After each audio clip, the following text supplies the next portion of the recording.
famous and shit. I just wanna mula. Bienvenidos a otro capítulo de Hueones con Ideas. Yo soy Sol y mi compañera es Amancay. Y hoy tenemos de invitadas a Ivania Garrido, expresidenta de la Mesa Federativa y candidata nuevamente en esta ronda, y a Raque, quien es coordinadora de ONG Todes, presidenta de Mesa de Diversidad y participante de diversas consultorías LGBT de salud. Empezando, les agradecemos su tiempo y su disposición para participar. Y eso, damos inicio. También queremos agradecer a Martín y a Scarlett, que están detrás de cámara. Hola chicos, saludos. Y bueno, vamos a comenzar con las preguntas. Todo esto relacionado a juventudes y a cómo perciben ustedes a la juventud actual. Entonces la primera pregunta con la que vamos a empezar es desde sus perspectivas. ¿Qué significa para ustedes ser joven? Empiezo contigo.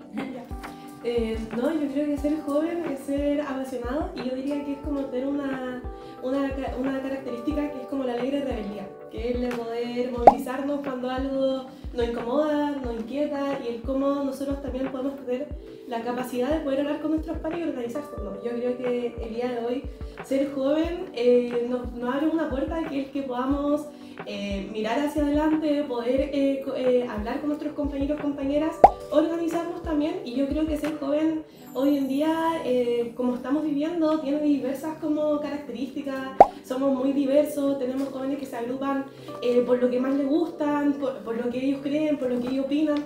Entonces, claro, ser joven es ser diverso el día de hoy, y también de cómo dentro de esa diversidad nosotros nos podemos agrupar porque más nos acomoda, y también qué es lo que más nos inquieta el día de hoy, que es lo que realmente pasa mucho, que por ejemplo en la mayoría de las movilizaciones o movimientos estudiantiles o movimientos como sindical, feminista, se basan desde la juventud, y es que desde la juventud protagonizan como las banderas de luchas que el día de hoy nos encontramos exigiendo como a nivel nacional. Sí, súper. Bueno, para mí ser joven igual es como decía Ivania, también es un tipo de rebeldía, pero también es como nosotros queremos vivir. Muchas veces también puedes ser joven, pero también tienes que comunicar, también tienes que saber, como decía también Ivania, me junto con lo que dice ella, muchas juventudes se juntan en nichos, en grupos, porque así también encuentran su propia autenticidad. O sea, no sé, hay grupos de autismo, hay grupos que son de partidos de jóvenes, y también nunca olvidar que la juventud también, porque si nos vamos estrictamente a la juventud es como de los 14 hasta los 29, pues también hay jóvenes mayores de edad, que hasta los 35, 40 también puede ser, que también se puede considerar adulto joven. Tenemos que pensar que tenemos que ver también lo que es la perspectiva del adulto joven, porque ahora ya no se dice tercera edad, ahora ya está la cuarta edad. Claro. Y lo que era antiguamente 20 a 30, ya como los de 30 ya como nos pasa un poco más de ser jóvenes. Y en ese sentido también ver eso, también que la juventud es lo que la mayoría de las cosas empezamos, como decía también Iván, a hacer como protestas, pero también es porque también lo vimos en otras juventudes antiguas. Nunca olvidar que muchas protestas, muchas cosas empezaron porque hubo juventud antes que nosotros que hicieron esas protestas, juventud de esa época que se juntaron. Ejemplo, nunca olvidar, no sé, que las marchas o no sé, mucha gente ahora está estudiando con gratuidad, y es porque los pingüinos en su época hicieron sus marchas. Claro. O no sé, feminista igual, las cosas feministas, o las cosas LGBT también. Siempre empezaron con juventudes, y siempre nunca olvidar eso, que ahora son adultos, pero también vivieron esa juventud, que también lo podemos conversar con ellos. Y también se ha visto mucho ahora actualmente que las juventudes solamente se informan por TikTok, porque no leen, o por YouTube, o por el que el streaming tanto dice tal cosa, y eso se ha perdido. Antiguamente no teníamos tanto estas redes sociales, que están las comunicaciones actualmente, que no sé, yo en mi época, cuando iba en el liceo, no tenía este celular tan bacán como ahora, que en un abrir y cerrar de ojos me conecto a internet. Yo tuve el privilegio de tener internet en mi casa, yo tuve el privilegio de que en media sí tenía un computador y yo me podía conectar a internet, que no cualquiera lo puede decir, porque eso es un privilegio. Ahora todos tenemos internet en nuestros celulares, y antiguamente para poder saber cosas uno tenía que ir a, no sé, a la biblioteca, y hay juventudes que no saben buscar una información en una biblioteca, y eso también se está perdiendo. Y también tenemos que decirle a la gente que vuelva a los nichos antiguos, aunque suene un poco muy de viejo, pero es como, ya, si te quieres averiguar, no sé, cómo Chile se independizó, porque hasta en eso la gente está viendo internet y también se malinforma. Pero esa es como la doble cara de la juventud ahora. Tienen toda la mano, porque lo pueden ver en un clip. pero también tenemos que volver a decir que lo vuelvan a juntar. Y me gusta mucho también lo que decía Iván, en eso concuerdo. Las juventudes son las que se juntan en nichos. Hay muchas juventudes en nichos, pero también hay jóvenes que andan solos. Y tenemos los dos extremos porque tampoco han encontrado su nicho y un espacio. Quizás también es la manera como de expresarse libremente desde la juventud, que es mucho del día de hoy, que es la juventud quien se expresa y quien prioriza y pone sobre la mesa las principales demandas que están ocurriendo el día de hoy en la sociedad. Quizás también porque tienen la rebeldía misma que ustedes dijeron de poder hacerlo, y las generaciones que prosiguen les da miedo poder hacer algo antisistémico, por decirlo de alguna forma. Entonces, si pudiésemos definir 3 cosas que caracterizan a los jóvenes de hoy en día. Hablaron de la rebeldía, hablaron de que generalmente estas se relacionan en nichos, y una tercera característica que fuese como predominante de esto. Claro, si tuvieran que dar 3 palabras para definir a la juventud. Oh, el internet. Hay muchos jóvenes en internet, me gusta como red social. Se sabe manejar muy bien.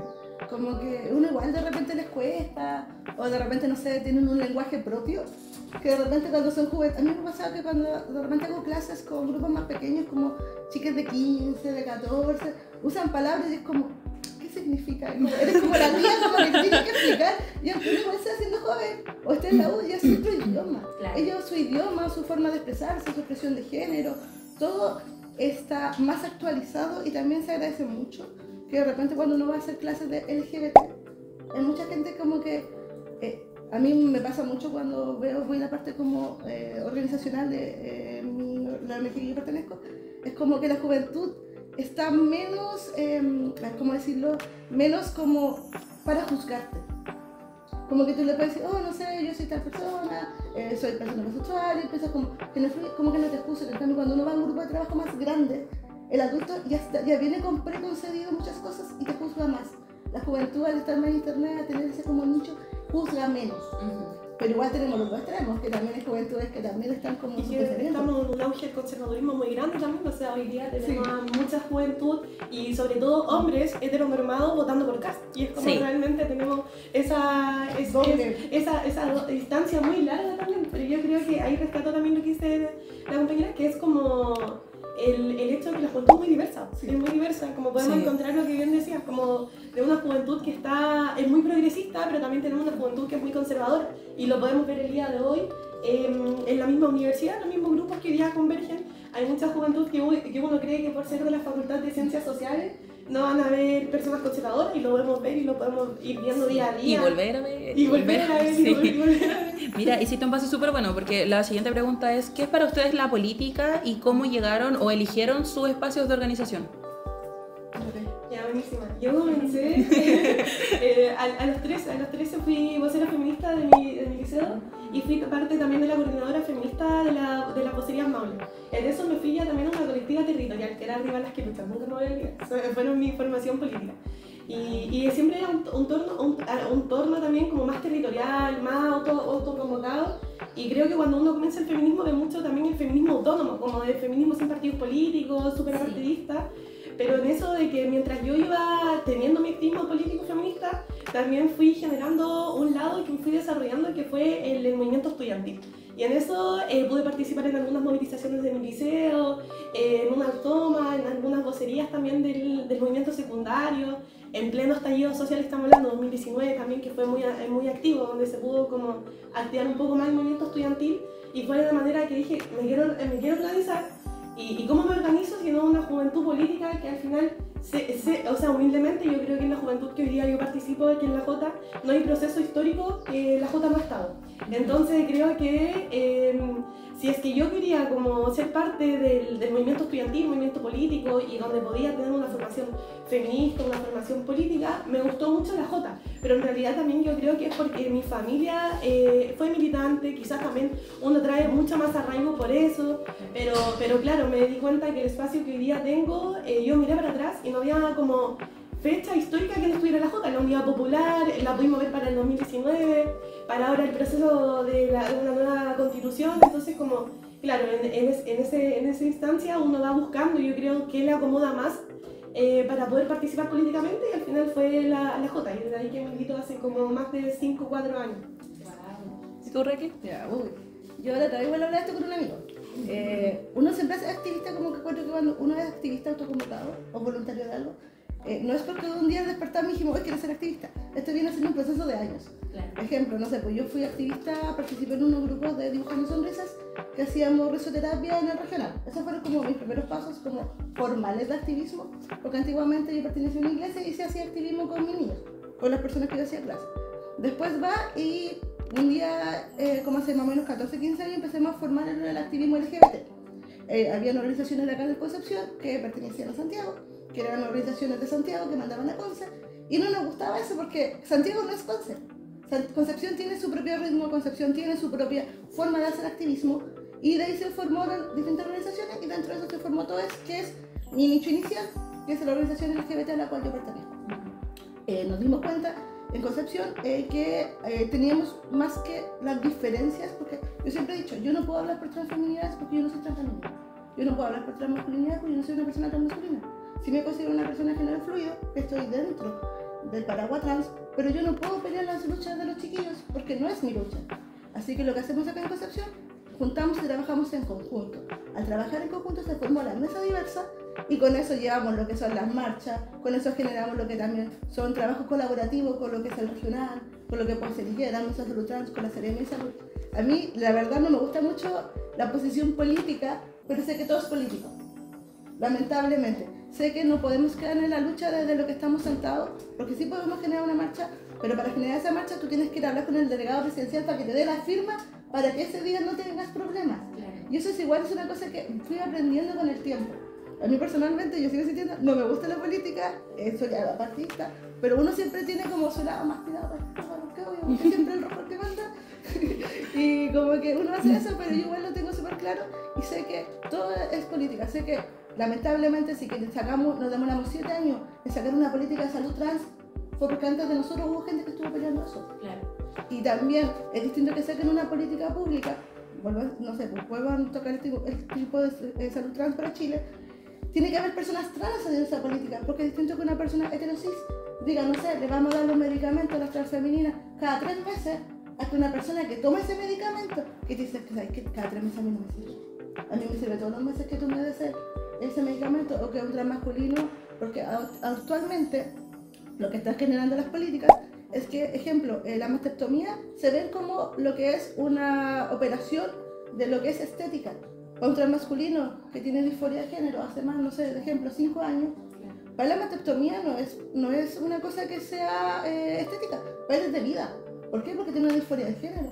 ¿Y cómo hacemos eso? Políticamente. Se tiene que generar, se tiene que ir al Congreso, se tiene que ir a pelear. Y eso solamente se puede hacer desde una postura política, desde una postura trabajando en conjunto con lo que es, no sé, pues con la Seremi de Salud, trabajar en conjunto con lo que es el regional, con el Departamento de Género, para que así se genere una política pública, para que así se genere lo que es un protocolo. Tenemos que generar un protocolo, algo tan básico como el buen trato. ¿Por qué estamos generando en el 2025 un buen trato para las personas LGBT? Si eso debería ser básico, eso debería ser desde que te lo enseñan, desde el pregrado de la universidad, que es cómo respetar un pronombre social, cómo respetar un pronombre. ¿Por qué estamos peleando eso? Y eso lamentablemente lo estamos peleando en el año 2025. Y yo creo, algo que es súper importante es que esta mesa diversa, yo me acuerdo que se empezó a configurar más cuando, por ejemplo, se hizo el cierre de oficinas de género acá en Concepción.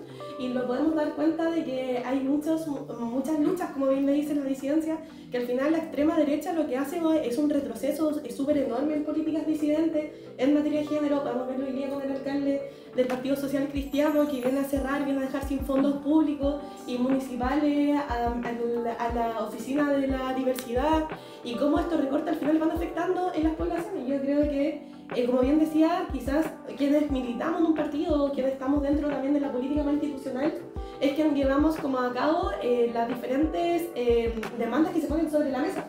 Al final el aborto legal se puso sobre la mesa porque el movimiento feminista salió a las calles y no porque en el Congreso se legisló porque se ocurrió, sino que fue una movilización feminista que no solamente ocurrió acá en Chile, en Argentina estuvo muy fuerte. La misma gratuidad nace en el movimiento estudiantil, pero al final lo que nos vienen a ofrecer un poco la política más tradicional, la política más institucional, es poder poner esas demandas sobre el Congreso para poder hacer discusiones legislativas. Como por ejemplo, creo que es súper importante hablar que hoy día se está legislando el FES, no sé si lo conocen, que es un nuevo modelo de financiamiento de educación superior que también nace desde la exigencia de los estudiantes para ponerle fin al CAE. Claro.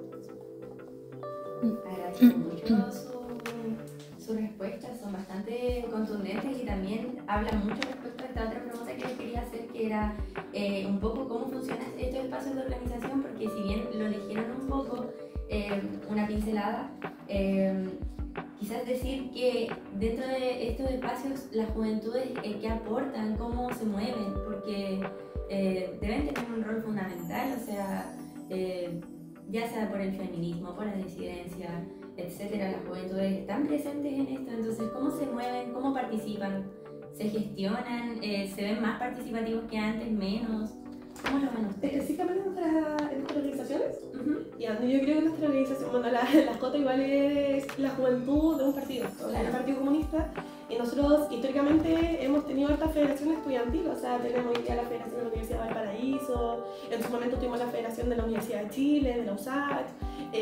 Históricamente hemos jugado un rol clave en lo que son las universidades y en poder avanzar como en lo que dije anteriormente, que fue la gratuidad, en lo que es, por ejemplo, la misma educación sexual integral, pero también tenemos compañeros y compañeras haciendo un trabajo sindical en sus distintos frentes de masa, en las juventudes, en lo que es las juntas de vecinos, que hoy día creo que se ve muy lejano el ámbito de lo estudiantil y lo territorial, o sea, Sí. porque yo voy a decir y me voy a confesar, yo caigo en esa autocrítica que porque soy dirigente estudiantil, lamentablemente no voy a hacer política territorial, no voy a la junta de vecinos, tenemos la UITA La Perdiz al lado.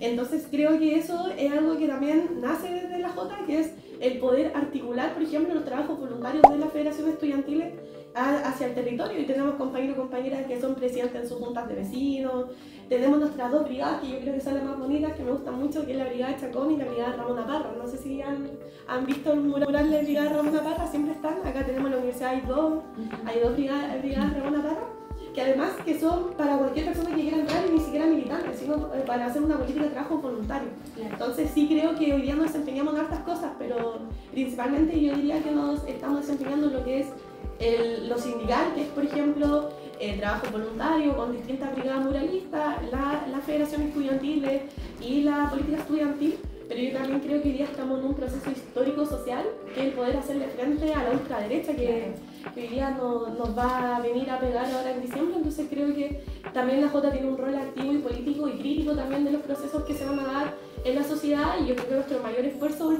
ahora mismo es poderle hacer frente a la ultraderecha, que tenemos un candidato presidencial y también tenemos nuestra candidata presidencial también, que es Janet Jara, que creemos que para nosotros es quien debería poder posicionarse el próximo año en el gobierno.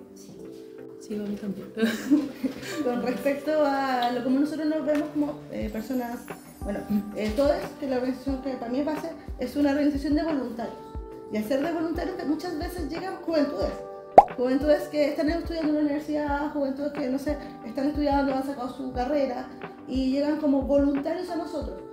Como dije anteriormente, también TODES pertenece a lo que es la mesa diversa, y también ahí se ven muchas juventudes debido a que hay talleres, hay grupos de encuentro, porque la mesa diversa no solamente corresponde a 2 o 3 organizaciones, son más de 18 organizaciones, más o menos como 5 o 6 talleres, y aparte grupos de encuentro, así que estamos inmersos en juventudes, en talleres, en actividades donde vemos juventudes. También, no sé, organizando una marcha, a nosotros nos pasa que, no sé, la marcha del orgullo que se hace todos los meses de junio, o este año fue el 5 de julio por una fecha que hubo que no se podía hacer, así que se corrió una semana después. Creo que vimos más de 3.000 jóvenes en Concepción marchando. O sea, la juventud está, pero ¿dónde está? Como decía Vania, yo pertenezco a COSOF. Los COSOF son consejos consultivos. Yo pertenezco al de Servicio de Salud Talcahuano porque vivo en Hualpén, pertenezco al Nacional de FONASA y también a otros diversos más. Y muchas veces también está la crítica de los adultos. La juventud no está acá. Yo les digo que yo soy el toque de inclusión de ellos en vez de que yo sea mi toque de inclusión. Claro. Porque yo soy la persona LGBT del grupo, soy la persona autista del grupo y más encima soy el joven. Y yo siempre les tiro la talla que yo soy el toque de inclusión de ellos y se matan de la risa. Me dicen, pero es que los jóvenes no vienen a estos consejos consultivos. ¿Cómo queremos cambiar políticas si no van los jóvenes al consejo consultivo desde ese fan? ¿Por qué? Porque no sé, Vuelvo a dar el ejemplo, yo trabajo casi siempre en salud porque yo soy fonoaudióloga de profesión. No sé, pues, quieren cambiar, no sé, la lista de espera. ¿Y dónde están los jóvenes que aleguen que la lista de espera no está? Porque hay una lista de espera para jóvenes y una lista de espera para adultos. No sé, en jóvenes tú tienes que sacar hora a las 6 de la mañana, si no, no te dan hora. O tampoco van a los consejos consultivos la juventud a decir, queremos más médicos para esto. En judicial pasa lo mismo. Muchos jóvenes están cambiando el nombre porque son papás ausentes, porque tuvieron papitos corazones, y no van a los consejos consultivos de lo que son jurídicos, porque no les interesa. ¿Y quién va? Van los adultos mayores, que son los que pelean por las pensiones. Pero a los jóvenes le están cobrando de 1 a 3 millones por un cambio de nombre. Eso es una estupidez. Perdonando, porque yo he hecho cambio de nombre con amigos que son abogados, por mi organización lo hemos hecho, y es una estupidez lo que le están cobrando. Pero tampoco está consejo consultivo diciendo, oye, necesitamos esto.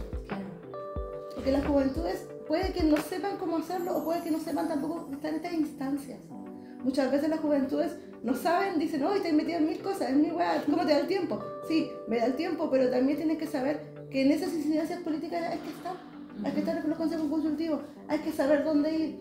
Es verdad, muchas veces, como dice Ivania, en estas juntas de vecinos no hay ningún joven, pero porque tampoco saben, o porque tampoco les interesa, o tampoco saben que para que haya una plaza segura tiene que estar el joven, porque muchas veces el adulto mayor se encierra a las 7 de la tarde en su casa, pero el joven es que se va a fumar el puchito, no sé, a las 9 de la noche porque va a pasear al perro.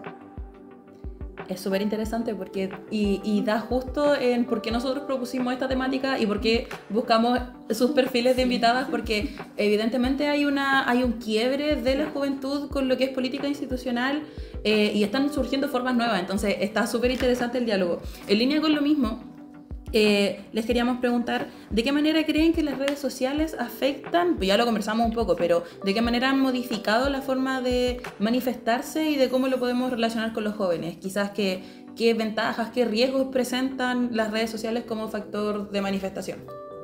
Yo creo que tenemos una red social que es principal que es TikTok y Instagram. Y son dos redes sociales que son súper peligrosas y que mantienen súper enajenada a la juventud. Y en eso nos podemos fijar que, por ejemplo, hoy día mismo el voto que se da, o por ejemplo la opinión pública que se da, es a través de TikTok, es a través de Instagram. Pero por ejemplo por un meme, por un tren de TikTok, o un tren de Instagram. Entonces súper también es una ventaja, yo creo que es una herramienta que tenemos que saber utilizarla para poder transformar la sociedad como redes sociales, pero también es una bandera también de peligro, yo diría, también a la juventud. O sea, tenemos muchos jóvenes que no se informan y que, claro, se informan a través de TikTok, se informan a través de Instagram, y lo que estamos haciendo también es una individualización del joven, que el que hoy día después de clase se va a ver TikTok y no va a hacer un voluntariado, no va a compartir con sus amigos, sino que realmente podemos pensar que la mayoría de los jóvenes están lo vi como en una página más de 7 horas en la pantalla, que eso es demasiado tiempo, y que al final también es como hoy día nosotros sabemos utilizar esa herramienta y ese uso de red social. Si tenemos, al final, lo que yo ocupaba harto en la federación, y siempre le decía a mis compañeros y compañeras, era que al final nadie va a saber lo que estábamos haciendo si es que no lo subimos a redes sociales.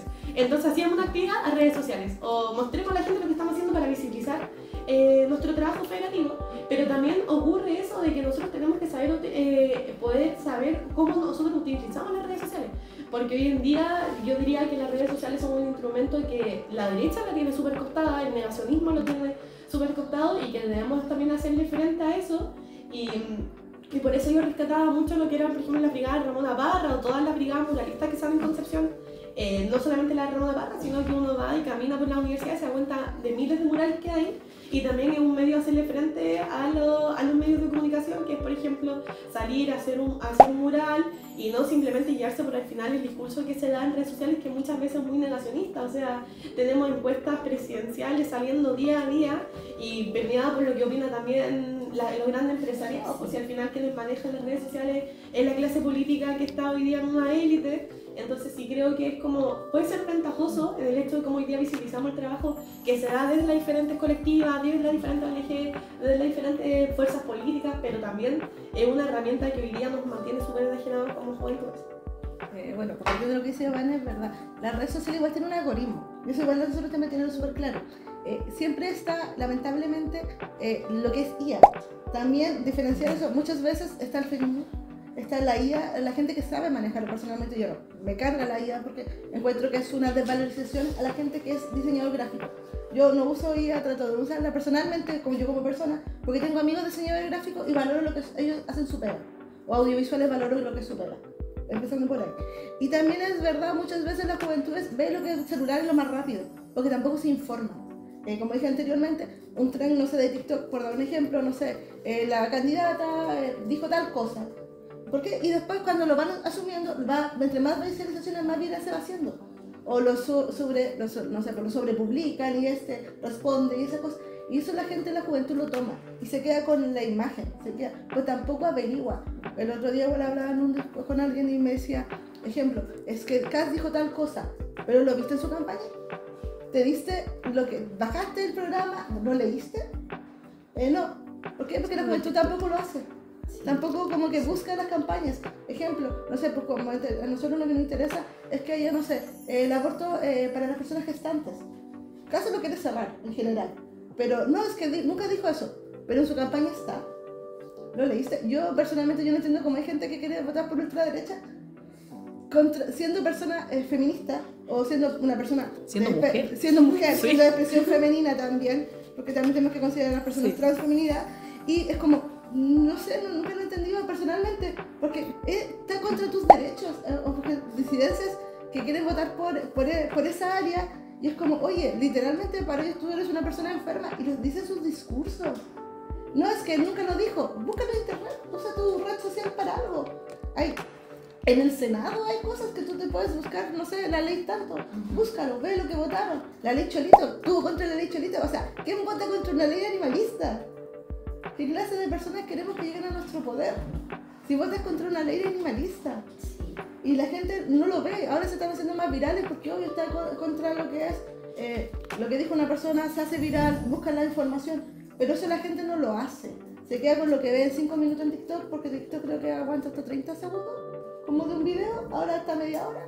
A lo mucho, Sí, parece hasta 10 minutos. hasta 10 creo. minutos. Sí. Y como que TikTok igual te va dando los algoritmos de...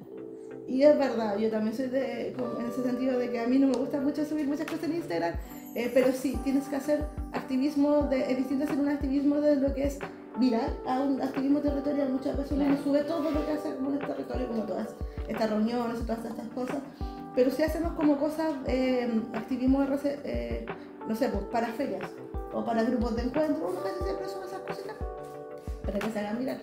Pero sí, las redes sociales sigo sintiendo que es un arma de doble filo, lamentablemente, que puede estar para los dos lados y lamentablemente va a ser el que tenga más seguidores, el que sepa pagarlo, porque también tiene una forma de hacer viral algo, como que tiene un algoritmo, tiene algo. Son una empresa también. Es una empresa. Lamentablemente nosotros somos más humildes, no tenemos, no sé, 20 millones para pagarle a alguien que te haga un video viral con la luz, con la música, que está al día con esto, porque uno aprende la juventud. Y eso igual es como un arma de doble filo. Claro. Yo quiero decir algo random, como no sé si se puede, pero por ejemplo yo no tengo TikTok. Ya. Y es porque realmente creo que ocupa demasiado el tiempo. Sí. Creo que es algo Sí. que realmente uno no lo controla. Como en clase yo a mi compañero TikTok, yo sí tengo TikTok, pero en mi tarde. Entonces llego después de que tengo que hacer todos los TikToks. Pero según yo en el día, a mí de verdad fue un alma de doble filo que dije ya basta, Oye, qué buena como, idea. Paremos Sí, el deseo, paremos el deseo Sí. con eso. Sí. Bueno, algo que también vimos en clase fue que los jóvenes buscan todo rápido, entonces a eso también se debe el que no les dé interés por buscar, ya sea en la biblioteca o hasta mismo en el celular, y es porque se conforman con el video de 30 segundos, o sea, eso para ellos los nutre de información y con eso es suficiente. Entonces sí es importante. Bueno, vamos a hacer la última pregunta, no sé si Sol quiere correr los juguitos. ¿Los juguitos? Ay, sí. Sí, ¿Verdad que estaban servidos? De hecho, Chicas, yo iba a hacer la sírvanse. seña, pero dije, Ay, yo igual estaba como... gracias. Llevo así como tiesa 10 minutos. ¿Galletas alguna quiere, chiquillas? ¿Saquen galletitas? ¿Amanca tú tienes? No, gracias. Ya. Bueno, vamos a terminar con la última preguntita de cierre. Ya esto es un poquito más relajado y es una pregunta que tiene que ver con el estallido. Recordando los acontecimientos de octubre del 2019, ¿qué consideran cómo incidió el estallido de la política?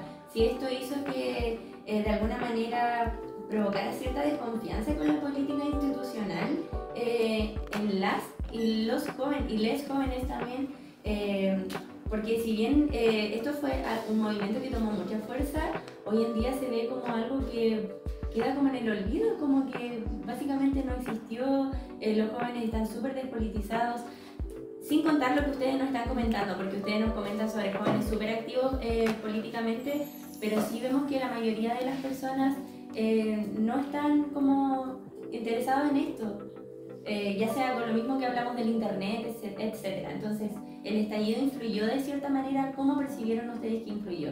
¿De manera positiva, de manera negativa, provocando desconfianza? Cuéntenme.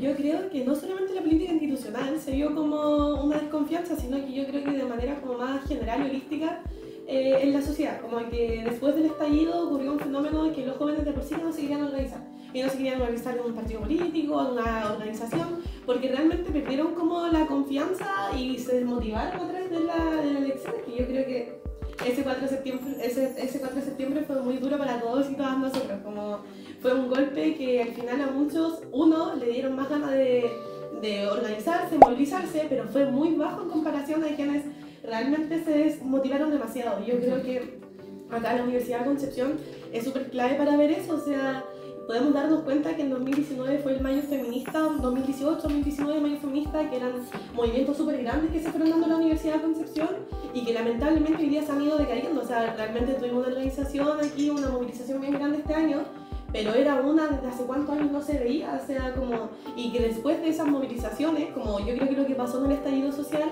y lo que pasa con muchas movilizaciones estudiantiles, sindicales, feministas, es que después de una gran movilización entramos a un periodo de desmovilización, si es que no se consigue lo que nosotros queremos, y eso pasa harto. Lo pudimos ver acá y lo vamos a poder ver en el estallido, porque realmente lo que se debería era un proceso constituyente desde la clase trabajadora, desde la disidencia, desde los estudiantes, que lamentablemente terminó dos procesos que fueron fallidos, o sea, uno desde la izquierda y otro que eran la derecha posicionándose con un proceso constituyente que también se rechazó. Entonces fue un cambio que los jóvenes esperaban que fuera significativo, pero lamentablemente no lo fue, porque no se consiguieron las miles de demandas que también se trataron de poner en el estallido social, y que yo creo que también ese fue un problema, que no se logró unificar realmente lo que nosotros queríamos del estallido. Porque empezamos por la Constitución, pero después nos fuimos por diferentes expresiones, que está súper bien, pero al final terminamos pidiendo tanto que no pudimos unificar realmente esa fuerza como para realmente cambiar la Constitución. Y después existió, claro, un periodo de movilización, y porque decía antes que lo podemos ver acá en la Universidad de Concepción, porque hoy día el nivel de participación democrática para una federación es muy baja, y es muy preocupante que desde 25.000 estudiantes estén votando, ¿cuántos? 2.000 estudiantes. O sea, yo creo que eso también es un claro reflejo de lo desmotivado que está la gente por la política estudiantil, por las diferentes movilizaciones y por el mismo estallido social. Como que yo conversaba hace poco con unos compas y me decían como, no, como que yo desde el 2019 estoy como chato como de la política. Entonces es súper fuerte lo que hoy día nos va a repercutir, por ejemplo, en lo que van a ser las votaciones de la federación, en lo que van a ser, por ejemplo, tenemos que pensar que puede ser que en 2026 va a salir Kast y vamos a ver cómo realmente se va a empezar a aglutinar todavía este movimiento. Yo soy como una fiel creyente que si sale la extrema derecha se va a volver a rearticular, y lo podemos ver como que este año hubieron diferentes expresiones y movimientos estudiantiles, acá en lo de que en género, en la Chile también por género, en la Valpo por Baes, por financiamiento. Y yo creo que esto va a tener que, o sea, este periodo de movilización va a tener que explotar, y si es que así va a ser cuando salga Kast, si es que el próximo año sale Kast. Entonces sí creo que negativamente afectó harto a los jóvenes, porque existe una desmotivación, un agotamiento, y como yo siempre lo digo, después de un periodo de movilización bien grande, lamentablemente siempre va a ocurrir un proceso de desmovilización. Bueno, en el estallido social yo participé, soy súper honesta. Yo sí participé en el estallido social en Concepción, soy una persona que vive en Conce, en Hualpén, así que tenía la ventaja de poder caminar. Sí pasa mucho que cuento que la gente o la juventud quedó como chata porque, como decía Ivana, se vetaron muchos temas y no se concordó en un tema en común. Y se hicieron muchas charlas, yo nunca después más vi que se volvieran a hacer cosas en juntas de vecinos y llegaron tercero a explicártelo. Después de eso como que la gente se olvidó y quedó como aburrida en general de que los temas no llegaran como en concuerdo, o que, como decía la compañera, como que se quedaran como en conjunto, porque muchas veces uno prioriza su malestar, no prioriza lo que él desea contra el otro. Lo que sí vi mucho también es que se juntaban como grupos como que no sé, el grupo de autismo marchaba en tal parte, el grupo de tanto marchaba en tal parte. Y eso fue algo bueno porque lograron ver que no estaban solos, o no estaban solos, sino que había gente que también podía tener esa enfermedad y también podía luchar con eso. El problema fue que ahí después no se volvieron a juntar. Después también ver lo que nosotros tuvimos la pandemia, y eso bajó mucho lo que eran las salidas o lo que eran las protestas, porque la pandemia nos encerró. Con eso cerramos. No sé qué les pareció la experiencia. ¿Todo bien? Sí, súper. ¿Entretenidas? Sí. No, todo súper bueno. Fue todo muy bueno. Vaya que hay material. Agradecemos mucho el tiempo, la participación, sus preguntas enriquecedoras que ya están para nosotros. Aparte de todo esto que estamos haciendo, nos van a servir para poder llenarnos de experiencia y de cosas que no sabíamos tampoco que se vivían tan activamente de parte de los jóvenes. Porque en el electivo veíamos la despolitización, no así la forma en que ustedes se organizan. Así que muchas gracias. Sí, fue un acercamiento muy bueno. Sí, gracias por invitarme. Gracias por la invitación. Un aplauso.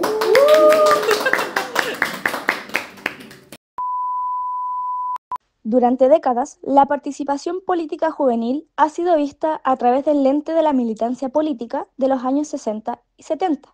Sin embargo, las nuevas generaciones han cambiado radicalmente la forma de involucrarse. La clave hoy en día es entender el paso desde la lógica de la militancia a una nueva forma de participación política. Desde generaciones que interactuaron en una atmósfera de disputa entre la política y la ideología, a generaciones que subordinan la política a un estado de pura técnica y administración. Convengamos que las juventudes actuales no son apáticas, sino que han adoptado formas de participar que salen de los esquemas tradicionales. Según Leslie Serna, en la práctica podemos ver esto reflejado en el enfoque de acción, en donde ya no se busca construir el partido, sino que alcanzar resultados concretos, visibles y tangibles. Además, las causas de movilización resultan ser novedosas. El énfasis se pone en materias como ambiente, derechos humanos, derechos sexuales y reproductivos, entre otros. Las nuevas generaciones rechazan el verticalismo y buscan formas de acción más horizontales. La participación debe ser libre, placentera y lúdica, integrando un componente expresivo comunicativo y ya no se percibe como un deber moral rígido. En el caso chileno, la militancia pasa a ser un relevo generacional. En este sentido, es esencial diferenciar el nivel de compromiso entre la participación social y la militancia social. El primero es una acción puntual y de baja intensidad, mientras que la militancia social es una forma más estructurada y formalizada que exige un compromiso de mediano a largo plazo y la construcción de una identidad militante. Esta juventud, considerada una generación de relevo, impulsa su militancia por motivaciones ideológicas, el deseo de la transformación social, aunque también se consideran motivaciones instrumentales, como la búsqueda de experiencia. El sentido de su acción es profundo. La militancia se vuelve una referencia central en la vida del joven, siendo un espacio de desarrollo personal, politización, reconocimiento y pertenencia. Con ello, aseguran la continuidad histórica de las luchas sociales y la renovación de la sociedad civil y política. La juventud en Chile ha redefinido el significado de la acción política, ha transitado desde la disciplina ideológica hacia la eficacia resolutiva. Entender este cambio es clave para cualquier análisis sociológico y para reconocer el rol activo de las nuevas generaciones en la vida pública.